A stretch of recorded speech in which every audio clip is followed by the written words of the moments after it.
नमस्कार प्रिय विद्यार्थियों, स्वागत है आप सभी का फिर से एक बेहतरीन मॉडल पेपर में। हिंदी का ये आपका बहुत ही बेहतरीन और ये आपके जो है 7वां मॉडल पेपर होने वाला है। जिसने भी 6 क्लासें नहीं देखी पिछली, जाकर देख लेना, आपका बहुत ही बेहतरीन मूल्यांकन हो जाएगा और परीक्षा के लिए बहुत ही उपयोगी प्रश्न है।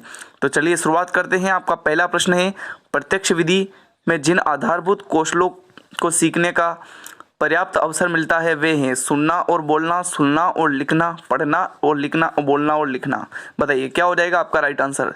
प्रत्यक्ष विधि में जो सीखा जाता है वह सुनना एवं बोलना सीखा जाता है। ऑप्शन नंबर आपका ए बिल्कुल करेक्ट रहेगा।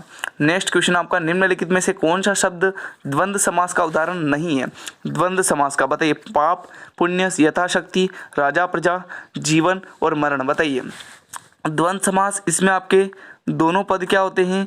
प्रधान होते हैं। दोनों पद प्रधान होते हैं और योजक चिन्ह भी आता है। तो पाप और पुण्य, जीवन और मरण, राजा और प्रजा, लेकिन यथाशक्ति है ना, शक्ति के अनुसार, मतलब इसमें आपके जो है क्या हो जाएगा? अव्ययभाव समास हो जाएगा, अव्ययी भाव समास हो जाएगा ऑप्शन नंबर बी में।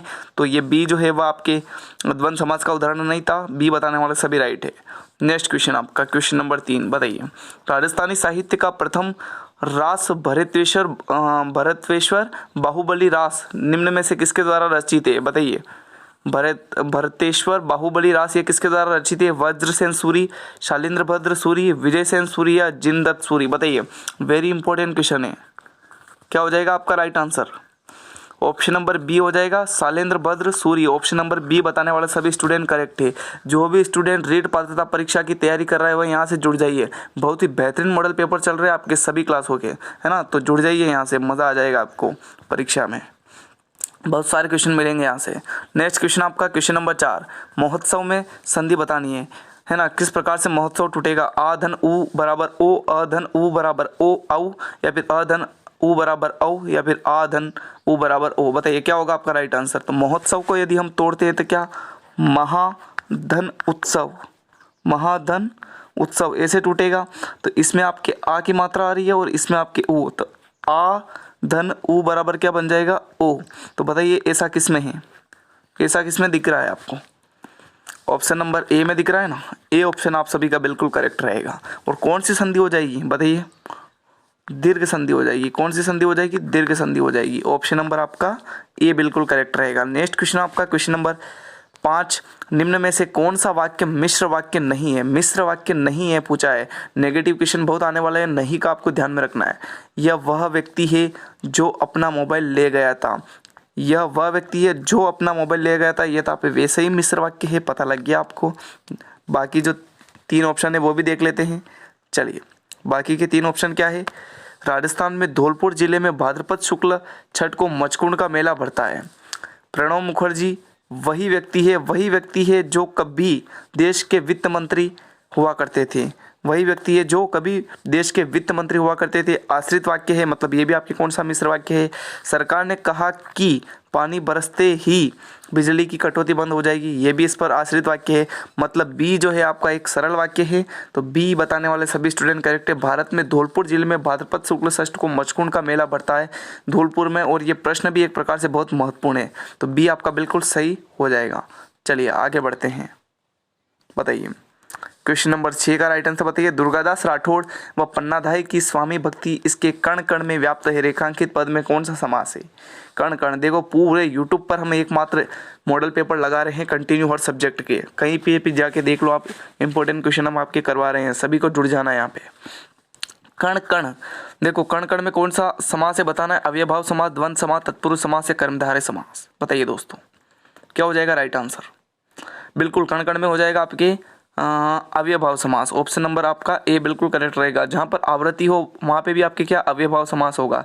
जैसे दिनों दिन, है ना, रातों रात, इन सब में क्या है? अव्ययभाव समास होगा, है ना। ऑप्शन नंबर आपका ए बिल्कुल करेक्ट रहेगा। चलिए आगे बढ़ते हैं। बताइए क्वेश्चन नंबर 7 है आपका, अगले कदम पर किसी सुरमा की समाधि न हो। सुरमा शब्द का अर्थ बताना है। इस सुरमा का अर्थ क्या होता है आपको बताना है। सूरवीर, देशभक्त, महान या प्रेमी? बताइए सुरमा शब्द का अर्थ क्या है। और अंत में सभी को बताने हैं 30 में से कितने प्रश्न सही हुए। बहुत सारे स्टूडेंट देख रहे हैं, बताइए शूरवीर। ऑप्शन नंबर आपका ए बिल्कुल करेक्ट रहेगा। इसमें आपका मूल्यांकन होगा कि कितने प्रश्न आपके सही होते हैं। ए आपका बिल्कुल करेक्ट रहेगा, शूरवीर है ना, सुरमा का अर्थ। नेक्स्ट क्वेश्चन, क्वेश्चन नंबर 8 है आपके, भारतीय नारी के बलिदान की गौरव शिखा मनस चक्षु के सामने साकार हो जाती है। रेखांकित पद है। कुल मिला के आपको तो ये बताना है कि भारतीय शब्द जो है वह क्या है, संज्ञा है, सर्वनाम है, क्रिया है या विशेषण। बताइए, अगर भारत आ जाता तो संज्ञा हो जाती, लेकिन यह भारतीय है, विशेषता बताता है विशेषण। जैसे कि नारी है तो हम बोल देते हैं भारतीय नारी, मतलब नारी की विशेषता क्या है, भारतीय। ऐसे भारतीय आपके क्या है, विशेषण है। ऑप्शन नंबर डी बताने वाले सभी स्टूडेंट करेक्ट है। समझ में आ गया होगा। आगे बढ़ते हैं। गद्यांश में आया रक्त शब्द है। आपको तो ये बताना है कि गद्यांश तो पढ़ना भी नहीं आपको एग्जाम में, अगर गद्यांश आए तो पढ़ना नहीं है, यूं ही टाइम वेस्ट नहीं करना है। रक्त शब्द का अर्थ बताइए। तत्सम, तद्भव, देशज, विदेशी। रक्त शब्द का अर्थ क्या हो जाएगा, रक्त क्या है, एक प्रकार से आपके तत्सम शब्द है ना। इसका तद्भव क्या होगा बताइए। रक्त शब्द तत्सम और तद्भव क्या होता है मैंने आपको बता रखा है और बहुत ट्रिक से समझा रखा है पूरा। निम्न में से किस शब्द में इक प्रत्यय का प्रयोग नहीं हुआ, सांस्कृतिक, पारस्परिक, ऐतिहासिक या तिलक। संस्कृति धन इक, इसमें आपके क्या हो जाएगा, इक प्रत्यय। परस्पर धन इक, मतलब इसमें भी आपके इक प्रत्यय हो जाएगा। इतिहास धन इक, इसमें भी क्या हो जाएगा, आपके इक प्रत्यय हो जाएगा। तिलक में कोई प्रत्यय नहीं है। एक ऑप्शन नंबर आपका डी बिल्कुल करेक्ट रहेगा। डी बताने वाले सभी स्टूडेंट करेक्ट है। नेक्स्ट क्वेश्चन आपका क्वेश्चन नंबर 11वां, पाठ्य पुस्तक का अध्ययनात्मक पक्ष कौन सा है। ऐसा कौन सा पक्ष है जो अध्ययन के लायक है बताइए। पुस्तक का आकार प्रकार, मुख्य पृष्ठ, जिल्द या फिर प्राकतन। तो दोस्तों देखो, आकार प्रकार, मुख्य पृष्ठ, जिल्द ये सब पुस्तक के बाहरी भाग है जो कि पढ़ने लायक नहीं है ना। ऑप्शन नंबर डी प्राकथन, जो कि पुस्तक के अंदर होते हैं कथन, तो ऑप्शन नंबर डी जो है वह पढ़ने लायक है, अध्ययन लायक है। तो ऑप्शन नंबर डी बताने वाले सभी करेक्ट है। नेक्स्ट क्वेश्चन, किसने मूल्यांकन प्रक्रिया को त्रिमुखी बताकर त्रिकोण के रूप में प्रस्तुत किया। त्रिमुखी बताइए। बीएस ब्लूम ने बताया है ना। ऑप्शन नंबर आपका सी बिल्कुल करेक्ट रहेगा। इन्होंने जो है त्रिमुखी बताया है ना, मूल्यांकन को पता है आपको।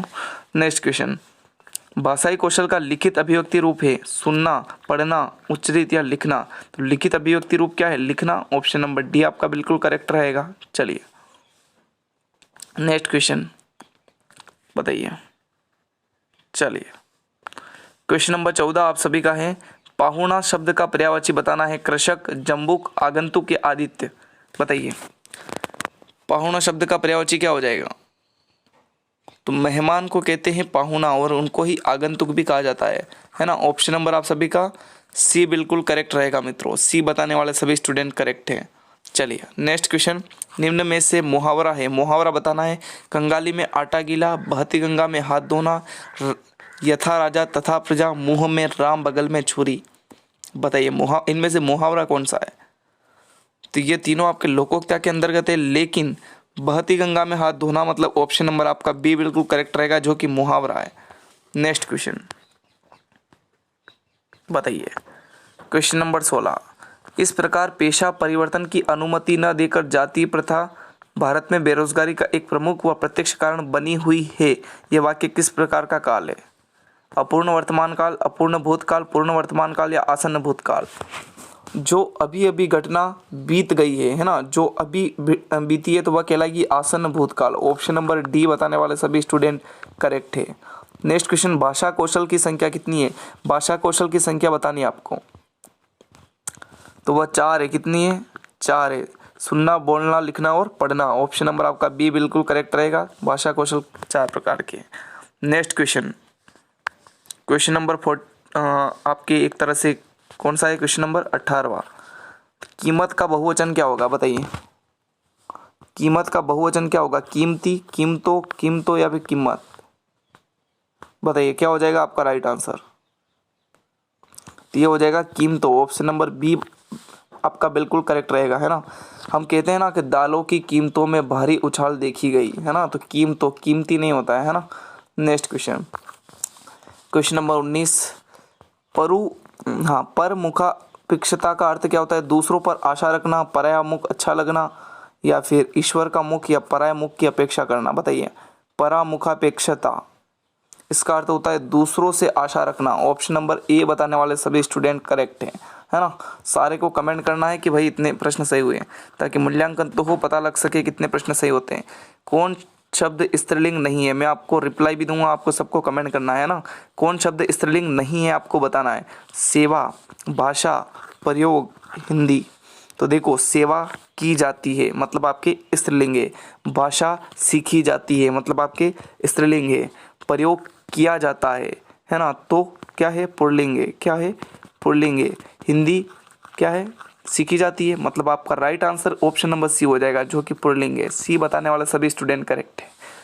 नेक्स्ट क्वेश्चन, इस गद्यांश में प्रयुक्त अर्थ शब्द का अर्थ नहीं है, मतलब अर्थ शब्द का अर्थ क्या होगा, आशय, मतलब, धन, अभिप्राय। तो ये गद्यांश में था जिसका अर्थ आपके जो है धन से संबंधित नहीं है, आशय, मतलब, अभिप्राय होता है अर्थ का अर्थ, है ना, धन नहीं होता। माध्यम का बहुवचन बताइए, माध्यम का बहुवचन क्या होगा, मध्यमा, माध्यमिक, मध्यम या माध्यमों। बताइए इसका राइट आंसर सभी स्टूडेंट। माध्यम का बहुवचन क्या होगा, तो ये माध्यमों, ऑप्शन नंबर डी बताने वाले सभी बिल्कुल करेक्ट रहेगा, है ना। नेक्स्ट क्वेश्चन आपका क्वेश्चन नंबर, ये आपके 23 नंबर क्वेश्चन है। ब्लूप्रिंट ढांचा तैयार करने में उपयोगी नहीं है। शिक्षक निर्मित सामग्री, शिक्षण के लक्ष्य, पाठ्यवस्तु के प्रकरण, प्रश्नों के प्रकार। बताइए क्या हो जाएगा आपका राइट आंसर ब्लूप्रिंट ढांचा तैयार करने में। बताइए क्या हो जाएगा आपका राइट आंसर। शिक्षण के लक्ष्य, प्रश्नों के प्रकार, पाठ्यवस्तु के प्रकार, ये तीनों शामिल होते हैं ब्लूप्रिंट का ढांचा तैयार करने में, लेकिन शिक्षक निर्मित सामग्री नहीं होती है। ऑप्शन नंबर ए आपका बिल्कुल सही रहेगा मित्रों, ए बताने वाले सभी स्टूडेंट करेक्ट है। नेक्स्ट क्वेश्चन, चलिए ये पूरा आपको दिख रहा होगा, बताइए इसका राइट आंसर। सूची 1 को सूची 2 से सुमेलित करना है। नीचे दिए गए विकल्पों में एक तरफ आपके शब्द है और एक तरफ आपके समास है, सुमेलित करना है आपको। देखो, विदेश गमन है ना, इसमें क्या हो जाएगा, विदेश गमन, तो मतलब आपके जो है ना विदेश में गमन, अधिकरण तत्पुरुष समास हो जाएगा, तो पहले का हो जाएगा आपके दूसरा।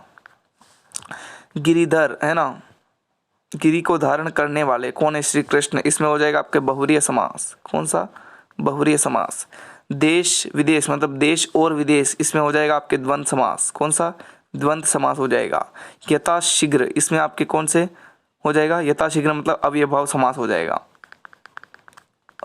दूसरा, पहला, दूसरा, इसमें ये दोनों तो कट जाएंगे, दूसरा इसमें भी है, उसके बाद पहला, इसमें पहला, फिर चौथा, फिर तीसरा, मतलब आपका ऑप्शन नंबर सी बिल्कुल सही रहेगा। सी बताने वाले सभी स्टूडेंट करेक्ट हैं। बहुत ही बेहतरीन क्वेश्चन था। चलिए नेक्स्ट क्वेश्चन, इसका राइट आंसर बताइए। क्वेश्चन नंबर 25 है आप सभी का। निम्नलिखित में सरल या साधारण वाक्य है, बताइए। जहाँ अभी रेगिस्तान है वहाँ किसी समय जंगल था, जहाँ वहाँ, है ना। मेरा भाई यहाँ आएगा या मैं ही उसके पास जाऊँगा, मेरा भाई यहाँ आएगा या मैं ही उसके पास जाऊँगा, है ना। जो जितना मांगता उसको उतना मिलता है ना। जो जितना मांगता उसको उतना दिया जाता है। दिन का थका हुआ आदमी रात को खूब सोता है। तो इनमें से आपको बताना है सरल वाक्य कौन सा होगा। तो देखो ऑप्शन नंबर डी जो है वह सरल वाक्य है। बाकी ये जो भी जहाँ वहाँ या फिर यहाँ वहाँ, है ना, जितना उतना, ये सभी आपके जो है मिश्र वाक्य में आ जाएंगे। ऑप्शन नंबर डी जो है आपके सरल या साधारण वाक्य है। नेक्स्ट क्वेश्चन आपका, किंडरगार्टन शिक्षण विधि के संबंध में सत्य कथन बताना है। भाषा के व्याकरण एवं साहित्य की शिक्षा इस विधि से नहीं दी जा सकती। ये तो आपके बिल्कुल सही है, लेकिन और ऑप्शन पढ़ते हैं। बी ऑप्शन है आपका कि यह उच्च माध्यमिक स्तर के विद्यार्थियों के लिए अधिक उपयोगी है। ये तो आपके गलत है। कुक महोदय ने इस विधि को निश्चित रूप प्रदान किया, ये भी नहीं। ये फ्रोबेल इसके जो ज्ञाता है, यह एक अमनोवैज्ञानिक, यह मनोवैज्ञानिक प्रणाली है, ये भी। तो ये तीनों गलत है। और उपयुक्त फर्स्ट हमें क्या पूछा है, सही कौन सा है, तो सही पहला है कि भाषा के व्याकरण एवं साहित्य की शिक्षा इस विधि से नहीं दी जा सकती। ये ऑप्शन नंबर ए जो है वह बिल्कुल सही है ना। चलिए आगे बढ़ते हैं। क्वेश्चन नंबर आपका 27 है। ठीक ठीक न्याय हो जाना के लिए उचित लोकोक्ति चुने। तेल देखो तेल की धार देखो, दूल्हे को पतल नहीं बजनिए को थाल, दूध का दूध पानी का पानी, दूर डाल डाल में पात पात। बताइए इसका राइट आंसर क्या हो जाएगा। ठीक ठीक न्याय हो जाना मतलब दूध का दूध और पानी का पानी। ऑप्शन नंबर आपका सी बिल्कुल करेक्ट रहेगा। अब बताइए व्याकरण अनुवाद विधि कौन सी है। बताइए व्याकरण अनुवाद विधि,